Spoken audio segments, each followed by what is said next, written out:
Shalom Bapak Ibu yang dikasihi Tuhan.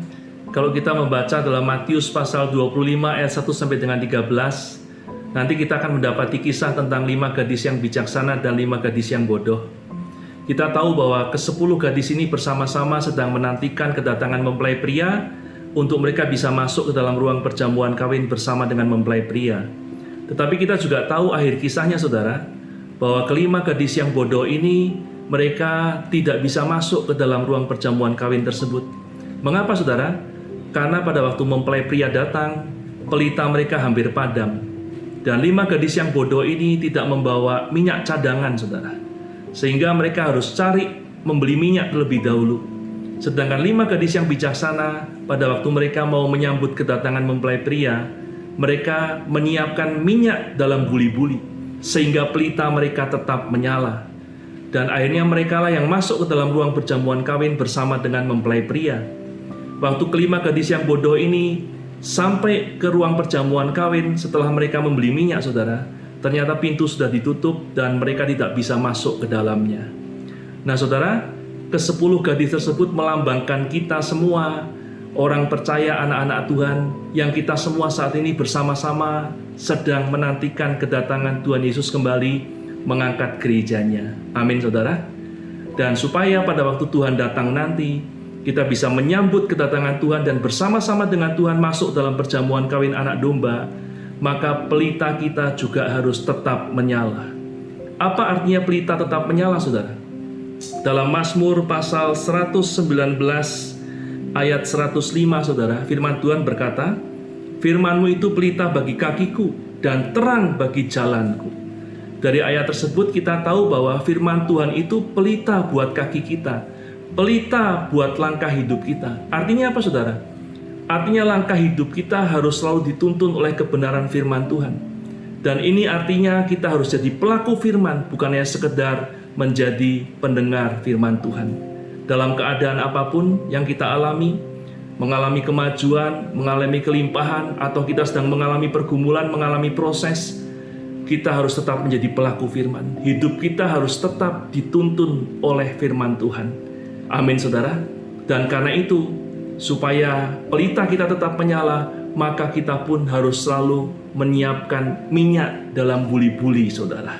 Nah, apa artinya minyak, saudara? Selama ini banyak orang menafsirkan tentang arti minyak, tapi hari ini saya mau mengajak kita untuk menafsirkannya dengan kita membaca dari Kisah Para Rasul pasal 6 ayat 1 sampai dengan 7, saudara. Nanti kalau kita baca perikop tersebut, kita akan mendapati kisah pada waktu ke-12 Rasul Tuhan Yesus melayani di gereja mula-mula, saudara. Maka dikatakan jumlah murid semakin bertambah, sehingga saudara ke-12 Rasul menjadi semakin sibuk dengan pekerjaan dan pelayanan mereka, yaitu untuk melayani diakonia bagi janda-janda miskin dan juga orang tidak mampu, saudara. Dan akibatnya apa, saudara? Dalam ayat 2 sampai dengan 4 dikatakan, berhubung dengan itu, ke-12 Rasul itu memanggil semua murid berkumpul dan berkata, "Kami tidak merasa puas karena kami melalaikan firman Allah untuk melayani meja.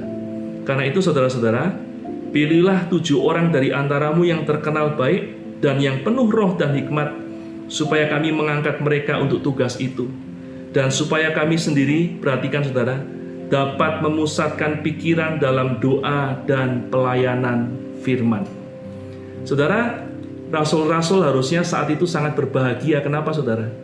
Karena pelayanan mereka maju, jumlah murid semakin bertambah banyak. Dan karena itu, tugas tanggung jawab pekerjaan mereka semakin juga banyak, saudara. Dan mereka sadar karena tugas pelayanan yang semakin banyak membuat mereka kekurangan waktu untuk bertekun dalam doa dan persekutuan dengan firman Tuhan. Dan para rasul tahu hal itu tidak boleh dibiarkan. Karena itu mereka mengangkat 7 orang yang dapat dipercaya untuk menerima tanggung jawab pelayanan mereka, sehingga ke-12 rasul bisa memusatkan pikiran, perhatian untuk doa dan firman Tuhan. Nah, saudara, dari hal ini kita harus belajar bahwa dalam kehidupan kita, apapun yang terjadi, kita sedang mengalami kemajuan, kita sedang mengalami perkembangan, atau kita sedang mengalami pergumulan dan proses, maka kita jangan sampai kehilangan waktu, kekurangan waktu untuk bertekun dalam doa dan persekutuan dengan firman. Kenapa saudara? Karena doa dan firman itu akan membuat pelita kita tetap menyala. Doa dan firman akan membuat kita dalam menghadapi apapun yang terjadi tetap bisa menjadi pelaku firman Tuhan.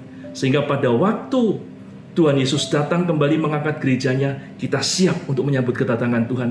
Dan bersama-sama kita bisa masuk ke dalam perjamuan kawin anak domba. Saudara, Bapak William Carey, saudara, seorang bapak misi modern gereja dan juga seorang misionaris di India. Dalam melakukan pelayanannya, Bapak William Carey juga menjalankan profesinya sebagai tukang sepatu. Tetapi Bapak William Carey pernah berkata demikian, saudara. Doa adalah pekerjaanku yang sesungguhnya. Menjadi tukang sepatu hanyalah sampingan, karena pekerjaan itu hanya sekedar membantu untuk menutup pengeluaranku, kata Bapak William Carey.